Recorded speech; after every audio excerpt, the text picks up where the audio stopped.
1965. Oh, hey. So, I mean, like, she was, like, think New York club. Like, she was hot shit. Well, Andy Warhol knew her. So. Yeah. Marsha was front and center of New York City's gay liberation movement for 25 years. I'm going to talk more about what she did. She also, a little nod to today, she also regularly protested police brutality. Yes. She founded one of the first safe spaces and shelters for transgender homeless youth. She advocated for sex workers, for prisoners. She supported and advocated for people with HIV and AIDS. Like, she supported anyone and everyone. She protested. She was always, if something was happening, Marsha was always front and center, all while draped in like fabulous outfits and flower crowns, like front and center. It's just amazing. That speaks to me so much. Like, just dressing up whenever you want. Yes. Then in June 1969, Stonewall happened. So during this time in the the 60s in New York, the state, I guess the city, but the state. Same. It's both. It's both. It's a city and a state. New York would not grant licenses to bars that served gay people. Ugh. I know. I hate that. I know. So Stonewall Inn was a bar that was kind of basically the hub of the New York City gay and drag community in the 1960s. When it first opened, they only allowed gay men in, but then they soon started letting in like anyone who was different. Like, yeah. And I didn't want to quote the article because it kind of made it, I don't know, it was like, they let everyone in, butch lesbians, queer people. Like, it was... Island of Misfit Toys. Yeah. You're like, okay, calm down. But they were one of the very few places who let you in if you were gay, if you were transgender, if you were black, if you were lesbian. Like, they let everyone and anyone in. Before I talk about the Stonewall riot, also known as the Stonewall Uprising, I want to talk more about the environment back then. So gay Americans in the 50s and 60s, as I feel like we all know, and even further along, faced a very, very anti-gay legal system. Very few establishments welcomed gay people. Really only bars did, like a lot of restaurants didn't, but they were also mostly bars with gay owners. Well, and also they would sometimes have raids if they found out like what was happening. I'll get into that. Yeah. This always pisses me off when I hear it. Sodomy was illegal. And in the 60s, specifically used to target gay people. Ugh. So 9 states, Kansas being the first. This is a bad shout out. Kansas, sorry. Kansas. 9 states in the late 60s actually rewrote their anti-sodomy laws so that they specifically only applied to gay people. And courts in a few states, including Maryland, and I can't remember the others. And the other ones.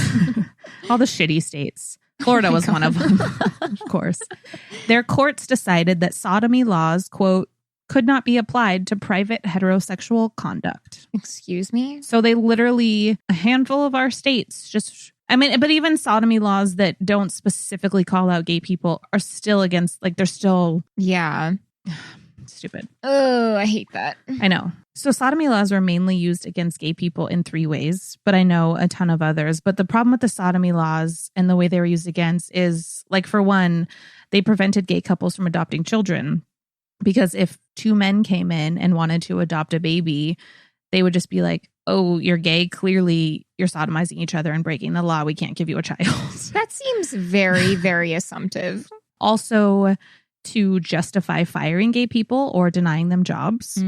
Back then, it wasn't, sexual orientation was not a protected class. So you could, I love that they just assume that they did that, though. Like, just because you are of a certain sexual orientation does not mean that you enjoyed that type of sexual activity. Right. Like, you might, but that doesn't mean you do. Yeah.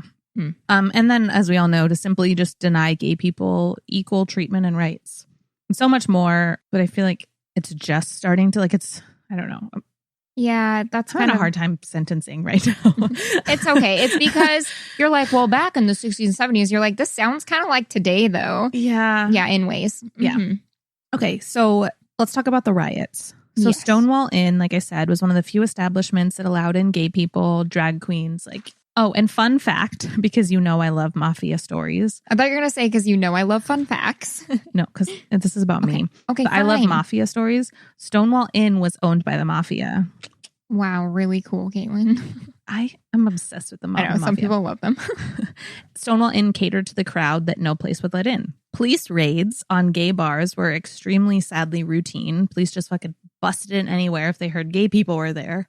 Or you could just go police busted in anywhere and just leave it at that for then and now. Okay, we can go on.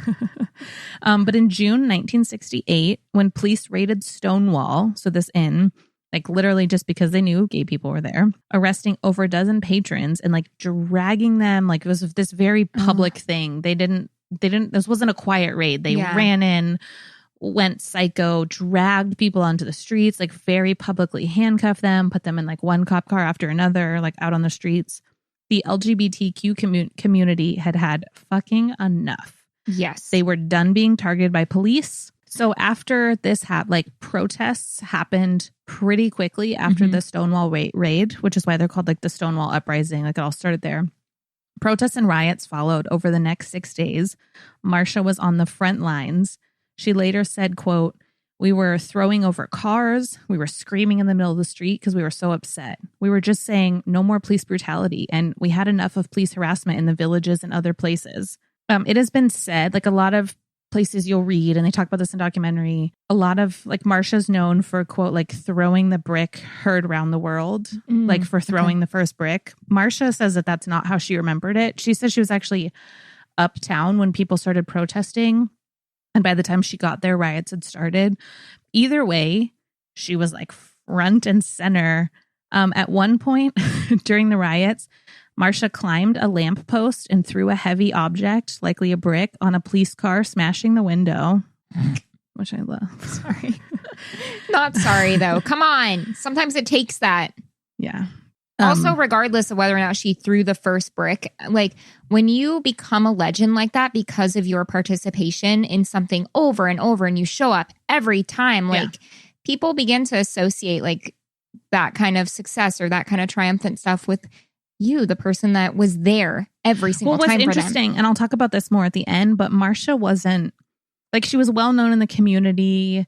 And I guess it's a good time to just get into this. Marsha also dealt with mental illness. She had some of her own, demons that she was fighting. Yeah. And Marsha had some anger issues. So there were times when she would just kind of burst out into rage and like yell at people. So she wasn't like seen as this like hero back then because people were like, oh, Marsha might be mad today. Like, and that I want to tell the whole story, but that also in no way like undermines anything she did. No. She had a hard fucking life. Yeah, geez. Well, I she spent her whole life fighting just to be recognized as human. Well, and like, it's really as simple as that. As quote unquote normal. Yeah. Like, to just be accepted. Yeah, exactly. She spent her whole life fighting. So of course she had fucking demons. And anger. Demons were other people. I have anger about it, and that's not my life at all. Like I can't imagine the anger that you have living that life. Yeah. But no matter what, Marsha never stayed silent about standing up for the rights of everyone within the LGBTQ community. She was bold and fearless. These riots were if not one of the most pivotal moments in LGBTQ history in the U.S. Stonewall really called attention to a group of people who were refused basic civil rights. Yeah. And the interesting thing, like civil rights movement is also happening during this. So Marsha, as a Black woman, is not only deep in her race, she's also fighting for gay rights and transgender rights. And like, so she's fighting racism and homophobia. There's a lot of layers there. Which also sounds like 2020. Sounds like that. I'm not going to lie. When I was writing this, I kept thinking like everything these people went through to fight for basic civil rights, and we're still fighting. Yeah. We chose this theme weeks ago. We choose them pretty far in advance, and we're researching them anywhere from weeks ago to like leading up to this recording. But yeah, it's crazy to look at the environment that we're in today now. Or last week, depending when you're listening. And to see the similarities of cases like this and to understand that we've come a long way, but look at the action that it took and look at how far we have yet to go and the action that it will take. Yeah. It's not over. Yeah, not by a long shot. Yeah. Following the events at Stonewall, Marsha and her friend Sylvia Rivera, who's very much a presence in the documentary and a name to look up if you've not heard of her. I could do a whole nother story on her. And the thing about Marsha, first of all, I'm fucking obsessed with her. But I always knew that when we did this theme, I wanted to tell her story. Like, I'm just so obsessed with her. But Sylvia Rivera is another one. They co-founded you'll love this, Sarah, the Street Transvestite Action Revolutionaries, STAR for short. Oh, excellent. Which provided services, including shelter, to LGBTQ homeless people in New York, Chicago, California, and even England for a while. Wow.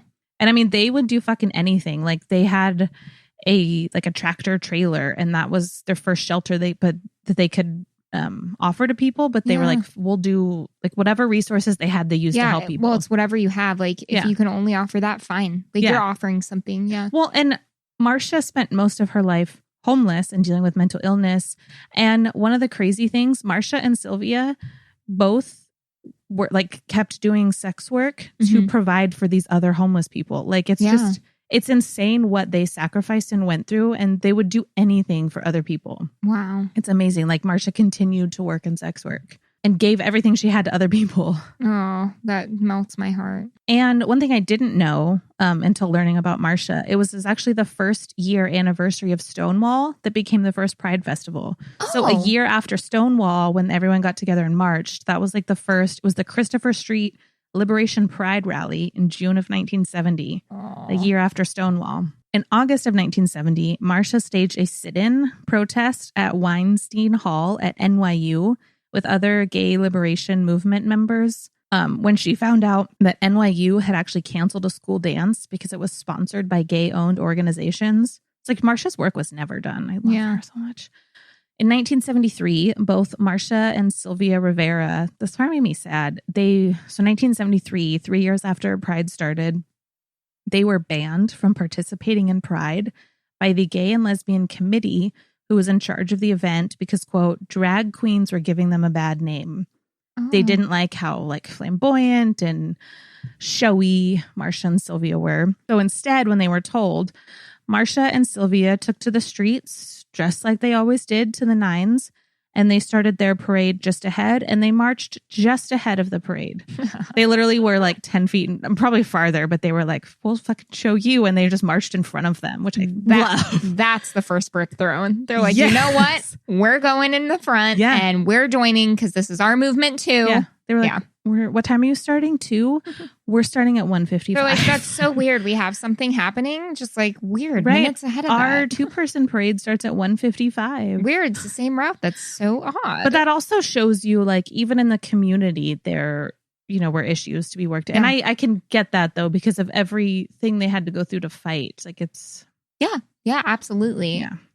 The inner circles will never understand the complexities necessarily. Oh, yeah. When later asked by a reporter why she marched, Marsha replied, oh, and I want all of you to watch the documentary just to hear her sweet voice and just how, like I know her voice. I can hear her saying this, but she told the reporter, darling, I want my gay rights now.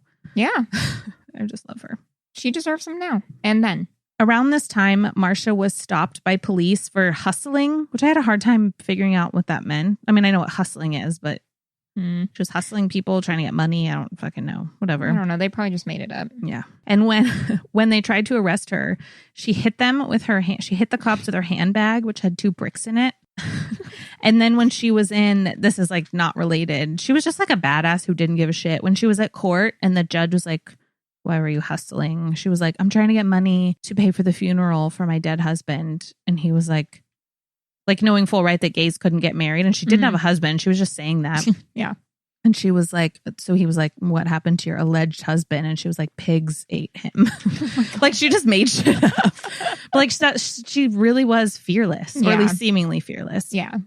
In the 1980s, a memorial was placed on Christopher Street to recognize the gay liberation movement. And Marsha responded, quote, how many people have died for these 2 little statues to be put in the park to recognize gay people?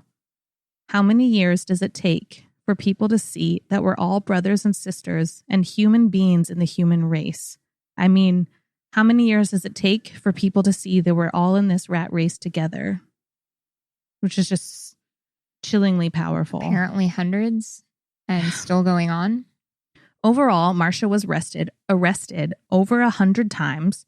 She was shot once in the 70s. Oh. She dealt with mental illness. Through all of this, she never faltered with her support and advocacy for her community. She gave everything she had to her community. Then In 1992, Marsha went missing. Oh.